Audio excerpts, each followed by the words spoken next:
ইয়া বড় একটা ভেঙে বলার বাসা আছে ভাঙ্গাটাকে।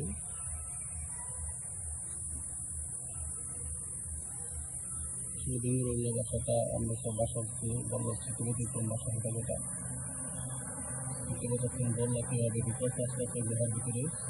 আমার জন্য একটা গুহার মতো অবস্থা ভেঙে বললা বাসা।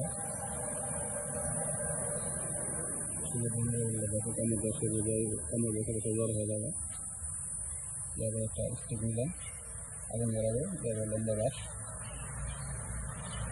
আচ্ছা প্রথমত করবো কীভাবে ভেঙে বললা বাসা মারা যায় সেই চিন্তা ভাবনা করে যদি পুরোটালে কোনো বুঝতে পারছিলাম না হঠাৎ করে দিচ্ছিলাম আমার সময় ভেঙে বললা বাসা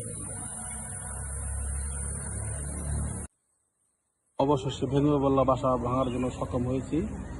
এখানে সে ভেঙে বললা বাসা আর আমার সামনে যে অনেক ভেঙে বললা উঠতেছে তারপরে ধস হয়ে গেছে গা দেখাচ্ছি সবাইকে বড় করে কীরকম ভেঙে বললায় কিছু উঠতেছে ভেঙে বললা আসলে ভেঙে বলা যে কামড় বেশি বোঝে সেটা জ্বর হয়ে যায়।